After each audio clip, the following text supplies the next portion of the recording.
Muy buenos días, buenas noches o buenas tardes.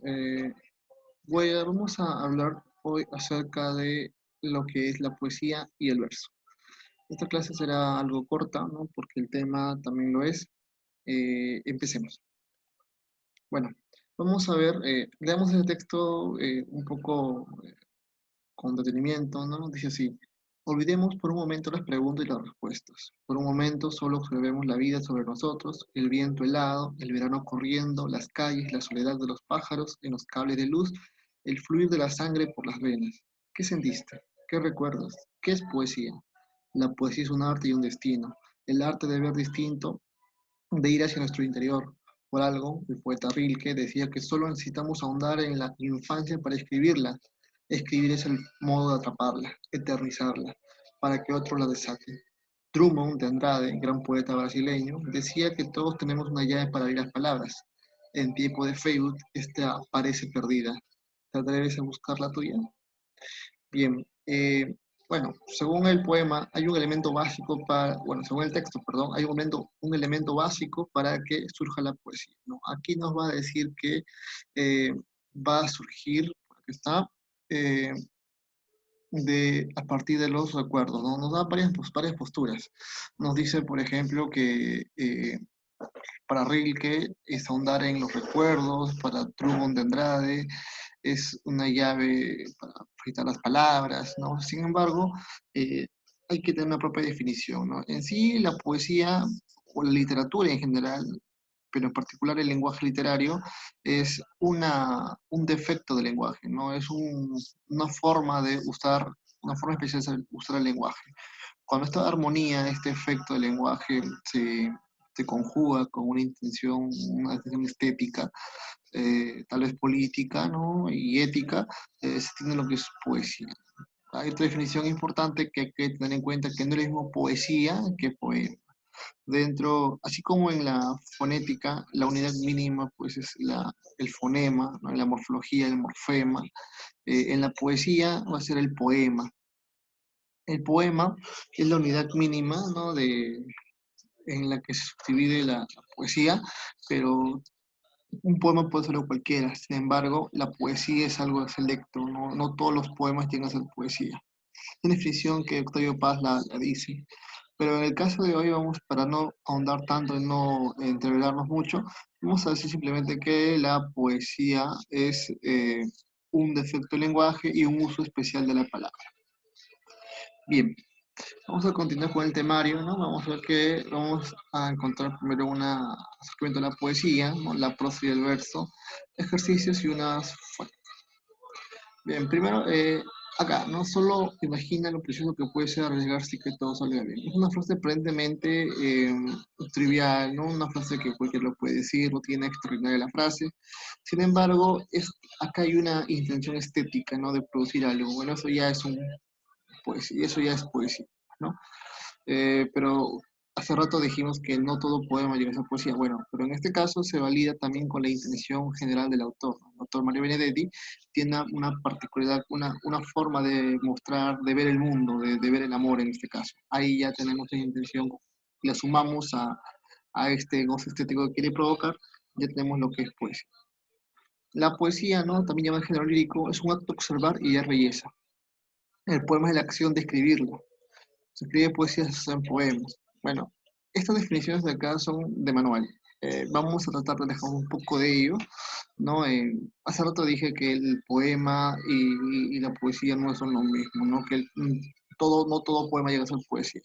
Y vamos a centrarnos con eso, ¿no? Porque si vamos a la idea de que el poema es la acción de escribirla, eh, o cuando se escribe poesía se hacen poemas, aquí estamos banalizando el término poesía, ¿no? Quedemos en la idea de que la poesía es un acto selecto.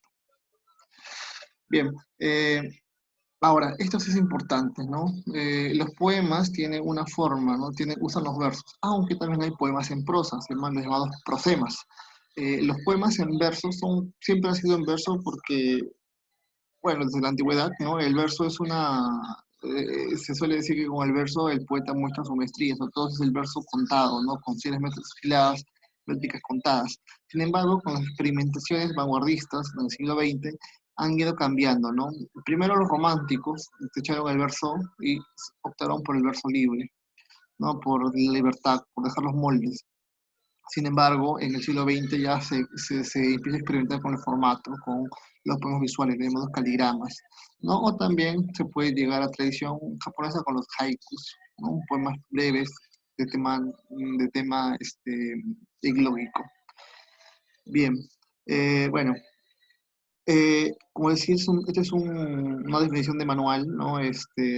Simplemente quedamos con la idea de que la poesía es una intención, un goce estético, no se busca un goce estético a través de un uso increíble de las palabras, o un uso particular de las palabras, del lenguaje, no busca expresar a través de palabras algo para el lector. Bien, sabiendo eso, vamos a entrar acá, ¿no? Vamos a ver un poema de José María Eguren. Dice así: en el pasadizo nebuloso, cual mágico sueño de Estambul, su perfil presente destelloso, la línea de la lámpara azul. Ágil y risueña se insinúa, y su llama seductora brilla. Tiembla en su cabello la garúa de la playa de la maravilla. Con voz infantil y melodiosa, con fresco aroma de abedul, habla de una vida milagrosa, la niña de la lámpara azul. Un poema de José María Eguren, La niña de la lámpara azul. Ahora vamos a ver el otro. Había una vez un matrimonio que tenía un solo hijo. El hombre sembró la más hermosa papa en una tierra que estaba lejos de la casa que habitaba. En esas tierras la papa crecía lozana. Solo él poseía una excelsa clase de semilla. Pero todas las noches los ladrones arrancaban las matas de este sembrado y robaban los hermosos frutos. Entonces el padre y la madre llamaron a su joven hijo y le dijeron: no es posible que teniendo un hijo joven y fuerte como tú, los ladrones se lleven todas nuestras papas. Anda a vigilar nuestro campo, duerme junto a la chacra y ataja a los ladrones.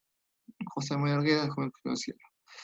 Bueno, una, no es privativo, pero es un elemento tradicionalmente ligado a la poesía, es el verso, ¿no? Porque también puede ser la prosa, ¿no? Acabamos de decir que la prosa hay poemas en prosa. Em, si seguimos la tradición o lo tradicional para términos prácticos, vemos que la poesía o el poema, vamos a llamarlo así, se compone por versos. Cada verso, junto al verso forma una estrofa y las estrofas forman poemas. Los elementos del poema vendrían a ser pues, el verso, el ritmo, que es una musicalidad interna, y la rima, que es una musicalidad externa que le vemos al final, ¿no? Nebuloso con destelloso. ¿Perdón? Bien, justamente eso es lo que se pregunta acá, ¿no? ¿Qué diferencia que hay una cierta, hay como una especie de espacio en blanco, ¿no? Como que hay una medida y acá en cambio no. Precisamente vamos a hablar sobre eso. La prosa y el verso, ¿no? Bueno, como les decía, el verso se escribe en líneas cortas, ¿no? En general, antiguamente era con medidas. Sigue usando, sí, pero son medidas, ¿no? Mejor dicho, el poeta, el que escribe el poema, decide cuándo terminar el verso y pasar a la siguiente línea, al siguiente verso. Bien, tiene ritmo y musicalidad, ¿no? Es decir, tiene un ritmo interno y puede tener un ritmo externo. No es algo condicional. Está estructurado en estrofas y en versos. La entonación es determinada por las pausas internas. Estas pausas internas es el ritmo. La prosa, en cambio, se escribe ocupando todo renglón. O sea, se escribe sin pensar en que ya tengo que acabar, ¿no? Es la escritura libre. No presenta ritmo ni musicalidad. No también es relativo, porque hay buenos versos, buenas prosas que tienen bastante ritmo, ¿no? Pensemos en la prosa de Valdelomar, por ejemplo. Está estructurado en párrafos y estos en oraciones. La entonación está determinada por signo de puntuación. Bien, acá, ¿no? Formas de expresión literaria. Puede ser otra vez en prosa o en verso, ¿no? La prosa es la forma habitual de expresión escrita, ¿no? Es la que todos hablamos, la que todos escribimos. El texto ocupa todo el renglón, los enunciados se disponen en forma continua. Las oraciones no tienen el mismo número de sílabas. Ya, eso es, creo que la prosa ya está clara, ¿no? Es algo que se puede usar, ocupa todo el espacio, es libre. En cambio, el verso, un dato curioso, ¿no? Precisamente los románticos adoptan la prosa porque es sinónimo de libertad, pues, ¿no? La novela llega a su auge con los románticos porque la novela es sinónimo de libertad. En cambio, el verso, retomando, Es una forma especial de expresión escrita, ¿no? Porque el poeta sabe cuándo acabar, ¿no? Cuándo terminar el verso y pasar al siguiente. Se escribe mediante versos, cada verso ocupa una línea, número determinado de sílabas en cada verso, ¿no? Y sonidos finales. Esto de acá es opcional, ¿no? El poeta decide si sí o no. Bien, acá vamos a comparar estas dos formas, ¿no? La casa de cartón es una prosa, ¿no? Un texto en prosa, escrito en prosa, pero vamos a ver que también tiene cierto ritmo dentro, ¿no? Cierta musicalidad, cierto aire lírico, aire poético. Es de Martín Arán, en la casa de cartón, un fragmento, dice así. Mi primer amor tenía 12 años y las uñas negras. Mi alma rusa de entonces, en aquel pueblecito de 11.000 almas y cura publicista, amparó la soledad de la muchacha más fea con un amor grave, social y sombrío, que era como una penumbra de sesión de Congreso Internacional Obrero. Mi amor era vasto, oscuro, lento, con barbas, anteojos y carteras, con incidentes súbitos, con 2 idiomas, con acecho de la policía, con problemas de muchos lados. Ella me decía al ponerse en sexo, es un socialista. Y su almita de educanda, de monjas europeas, se abría como un devocionario íntimo por la parte que trata del pecado mortal. Mi segundo amor tenía 15 años de edad. Una llorona con la dentadura perdida, con trenzas de cáñamo, con pecas en todo el cuerpo, sin familia, sin ideas, demasiado futura, excesivamente femenina. Fui rival de un muñeco de trapo y celuloide que no hacía sino reírse de mí con su bocaza piruela y estúpida. ¿No? Se está contando una historia. ¿No? El primer amor, el segundo amor, se cuenta, se escribe más que nadie a alguien. ¿No? Hermoso. Ahora vamos a Piedra Negra sobre Piedra Blanca, César Vallejo. Me moriré en París con aguacero, un día del cual tengo ya el recuerdo. Me moriré en París y no me corro, tal vez un jueves, como es hoy de otoño. Jueves será porque hoy jueves que proso, estos versos los húmedos me he puesto. A la mala, y jamás como hoy me he vuelto, con todo mi camino a verme solo. César Vallejo ha muerto, le pegaban todos sin que él les haga nada. Le daban duro, con un palo y duro, también con una soga. Son testigos los 10 jueves y los huesos húmedos, la soledad, la lluvia, los caminos. César Vallejo. ¿No? Vamos acá, pues, que hay un mejor manejo de la prosa, perdón, del verso, ¿no? Que si bien no hay la intensidad el ritmo interno, ¿no? Que presenta la casa de cartón, eh, hay una medida, ¿no? Una medida, o sea, no se ocupa todo el renglón. Bien. Características del verso, ¿no? Tienen que tener una pausa rítmica o poética y una medida, una cadencia. En recitación, el oído reconoce el verso por 2 fenómenos que suceden al final del mismo. La imposición de sinalefa entre la vocal final de un verso y la inicial del verso siguiente y una alteración del cómputo silábico. En la versificación tradicional española, los versos que forman un poema suelen tener el mismo número de sílabas, o más raramente alternar 2 medidas. Bien, vamos a empezar con el primer punto, ¿no? En la sinalefa, ¿no? Como vemos, ¿no? Esto de acá termina en, dice, me moriré en París con aguacero, y hay una pausa, ¿no? Esta O, cuando hay empieza, por ejemplo, acá, ¿no? Termina en una E y la otra palabra empieza con E, 2 vocales juntas, suena me moriré en, o sea, ¿se entiende? Moriré en, tú no suena me moriré en, sino me moriré en París con aguacero, como si fuera una sola sílaba. A esta unión entre vocales se llama sinalefa. Ahora, dice que se reconoce el poema, el verso, porque la sinalefa es imposible entre esta vocal y la que continúa, ¿no? Y es cierto, me moriré en París con aguacero un día del cual tengo ya recuerdo.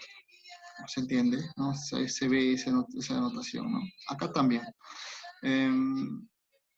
Vamos a ver, acá. Eh, Jueves será porque hoy jueves que proso, estos versos, los números me he puesto a la mala. Se entiende, se ve, ¿no? Se ve, se oye, mejor dicho. Bien. La prosa, ¿no? La forma habitual de escribir, se escribe ocupando todo el renglón, su se dispone en forma continua, no posee un ritmo especial, pero sí puede tenerlo. Las oraciones no tienen el mismo número de sílabas. ¿No? Acá tenemos la composición del verso, ¿no? Del poema, ¿no? Un verso es la unidad mínima, la estrofa es el conjunto de versos, y el punto de estrofas da un poema. ¿no? Acá resumen, literatura se divide en prosa, sin sílabas, sin ritmo, sin ritmo. Bueno, el ritmo es opcional, sí puede tener a prosa ritmo. El verso tiene medidas por sílabas, ¿no? Con ritmo, consonante, sonante. ¿No? Consonantes cuando se repiten las vocales y las consonantes al final se repiten, ¿no? Por ejemplo, puedo decir, ¿no? El viaja el cantante por este ritmo andante, ¿no? Ante, ante. Esa es una rima consonante. Ahora, las rimas sonantes con son las vocales. Por ejemplo, en la playa había un espejo de maravilla, ¿no? Se repite I, A, I, A. Esa es una rima asonante. Y cuando no coincide nada se llama rima blanca o un rima libre. Bueno, bien. Acá hay unos ejercicios que tú puedes utilizar para poder ejercitar, para poder manejar esto, ¿no? Por ejemplo, este poema, tus manos son mi caricia, mis acordes cotidianos, te quiero porque tus manos trabajan por la justicia, si te quiero es porque sos mi amor, mi cómplice y todo, y en la calle codo a codo somos mucho más que dos. Tus ojos son mi conjuro contra la mala jornada, te quiero porque, por tu mirada que mira y siembra el futuro, tu boca que es tuya y mía, tu boca no se equivoca, te quiero porque tu boca sabe editar rebeldía. Es un poema de María Benedetti también, ¿no? Se llama Te quiero. Este poema también, vamos a tratar de llevar la prosa, ¿no? Por ejemplo, puedes poner, ¿no? Tus manos son como caricias, son unas caricias y acordes diarios y por eso es que te quiero, ¿no? Ya que tus manos trabajan por la justicia. Si te, punto, ¿no? Si te quiero es porque eres mi amor, mi cómplice y todo, ¿no? Y cuando vamos por la calle, ¿no? Juntos, ¿no? Juntos somos mucho más que esto. Entonces, se entiende, ¿no? La idea. ¿No? Tratar de transformar el verso, el poema en prosa, ¿no? Y lo mismo puede ser a la inversa, pues que es, ¿no? Este es un pequeño fragmento de gente egoísta que también se puede llevar al verso, ¿no? Eh, Era un gigante egoísta. Los pobres niños tenían ya sitios de recreo. Querían jugar en la carretera, pero la carretera estaba muy polvorienta, toda llena de agudas piedras y no les gustaba, ¿no? Puede ser también, ¿no? En rima, ¿no? Era un gigante egoísta. ¿No? Había una vez un gigante egoísta apostado en la carretera. Los niños eh, luchaban por jugar, pero él no quería compartir su espacio en esta tierra. Un ejemplo, ¿no? Bien, bueno, muchas gracias por haber escuchado esta clase. Espero que haya sido de tu agrado. Conmigo será hasta la otra ocasión.